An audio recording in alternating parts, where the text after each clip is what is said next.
Assalamualaikum warahmatullahi wabarakatuh. Selamat pagi Bu Siti Maksumah. Perkenalkan, nama saya Arisya Febriani Wibowo dari kelas 5 Ekonomi Syariah E dengan NIM 19172011122.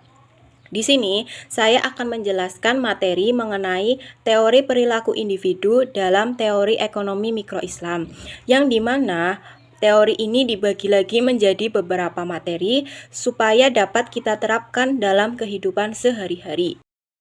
Baik, yang pertama ada preferensi dan perluasan preferensi ekonomi Islam. Apa itu preferensi? Preferensi merupakan gambaran keinginan konsumen mengenai barang dan jasa yang ingin dikonsumsi. Lalu, dalam hal ini terdapat 3 asumsi yang dapat digunakan. Yang pertama ada komplit.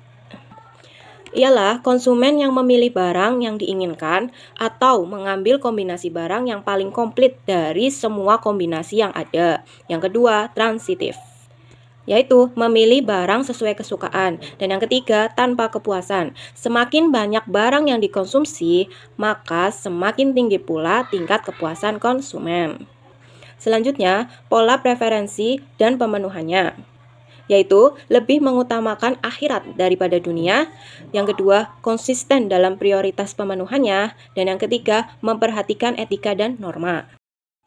Ya, materi selanjutnya adalah prinsip dan tingkatan ekonomi dalam Islam. Konsumsi dalam ekonomi Islam dapat didefinisikan dengan memakan makanan yang baik, halal dan bermanfaat bagi manusia, pemanfaatan segala anugerah Allah di muka bumi, atau sebagai sebuah kebajikan karena kenikmatan yang diciptakan Allah untuk manusia adalah wujud ketaatan kepadanya.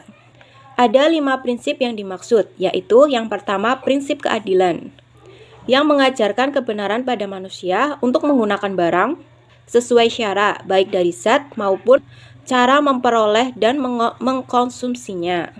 Yang kedua, prinsip kebersihan, yaitu barang yang dikonsumsi haruslah bersih, berguna, dan sesuai untuk dimakan. Yang ketiga, yaitu prinsip kesederhanaan. Pada saat kita mengonsumsi itu tidak baik jikalau berlebih-lebihan. Yang keempat, prinsip kemurahan hati. Kita sebagai umat muslim senantiasa memperhatikan saudara atau tetangga yang membutuhkan. Dan yang terakhir ada prinsip moralitas. Konsumsi harus memenuhi etika, adat, kesopanan, dan perilaku terpuji. Misalnya, syukur, zikir, fikir, dan sabar. Next, ada utilitas dan maslahah. Utilitas itu sendiri adalah ukuran kepuasan kebahagiaan yang diperoleh konsumen dari sekelompok barang. Utilitas bukanlah tujuan konsumsi dalam ekonomi Islam, karena konsumsi mempertegas bahwa tujuan hidup bersifat duniawi semata. Sedangkan maslahah adalah tujuan konsumsi untuk memperoleh kebahagiaan dunia dan akhirat. Maka dari itu, tujuan konsumsi seorang muslim bukanlah mencari utility, melainkan mencari maslahah. Ada beberapa perbedaan mendasar antara utility dan maslahah, yaitu sebagai berikut. Yang pertama, maslahah lebih relatif objektif karena bertolak dari pemenuhan keinginan, sementara utilitas orang yang mendasarkan pada kriteria yang bersifat subjektif. Karenanya dapat berbeda di antara satu orang dengan orang lain. Yang kedua, maslahah lebih individual karena relatif konsisten dengan maslahah sosial. Sementara utilitas individu sangat mungkin berseberangan dengan utilitas sosial. Yang ketiga, jika maslahah dijadikan tujuan dari seluruh pelaku ekonomi, baik produsen, konsumen, maupun distributor, maka arah pembangunan ekonomi akan menuju pada titik yang sama. Tetapi berbeda dengan utilitas, di mana konsumen mengukurnya dari pemenuhan kebutuhannya, sementara produsen dan distributor dari tingkat keuntungan dan dapat diperolehnya, sehingga berbeda tujuan dan arah yang ingin dicapainya. Kemudian yang terakhir, maslahah merupakan konsep yang lebih terukur dan dapat diperbandingkan, sehingga lebih mudah disusun prioritasnya dan pentahapan dalam pemenuhannya. Sebaliknya, tidaklah mudah untuk mengukur tingkat utilitas dan membandingkannya antara satu orang dengan orang lain, meskipun dalam mengkonsumsi benda ekonomi yang sama dalam kualitas maupun kuantitasnya. Selanjutnya ada utility dan marginal utility. Para ekonom menyatakan bahwa Konsumen lebih menyukai suatu himpunan barang daripada yang lain apabila himpunan barang yang pertama memberi banyak utilitas baginya.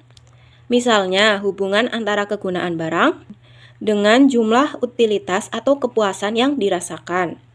Dengan begitu, dapat dinyatakan dengan U atau besarnya kepuasan konsumen sama dengan frekuensi dikali jumlah barang yang dikonsumsi.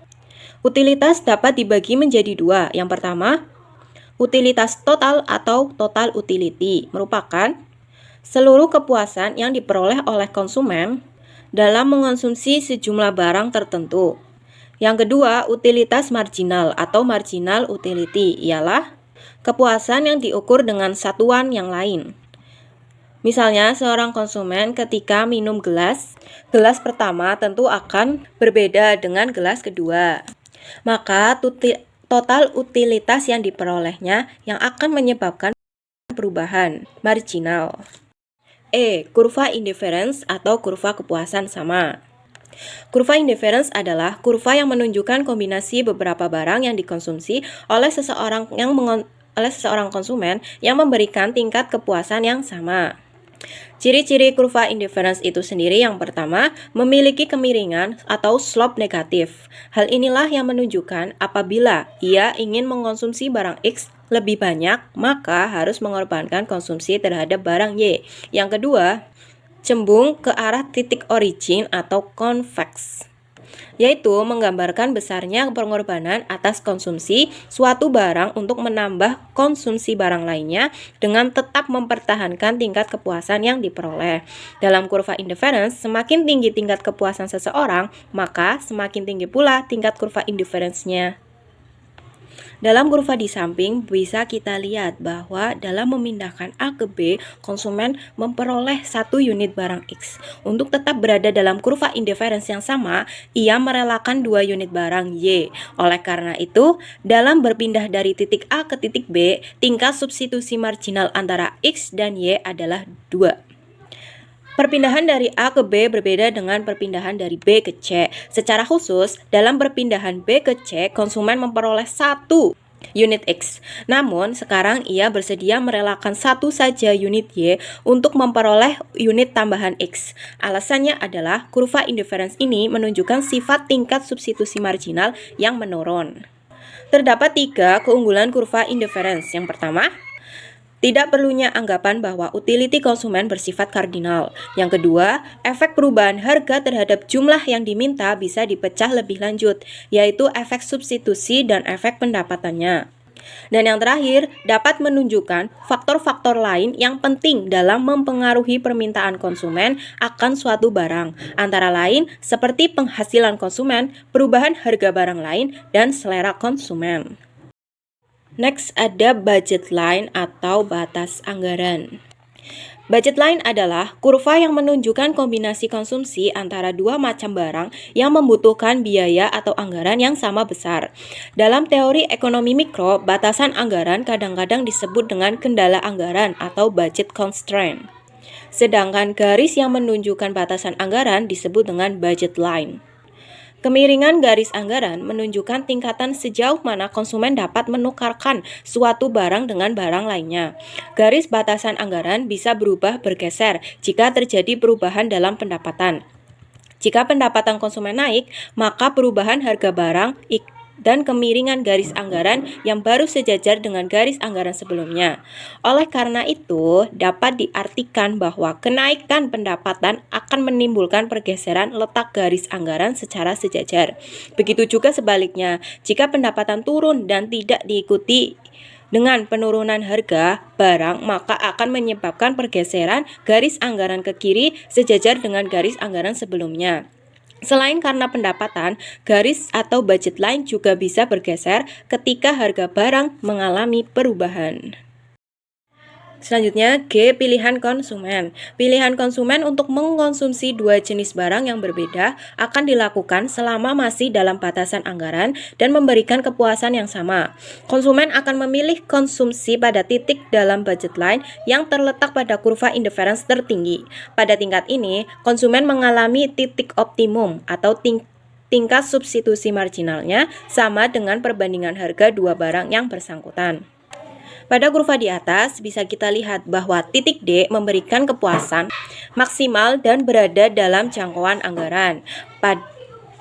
Pada titik B dan C, kepuasan tidak maksimal karena berada di luar jangkauan anggaran.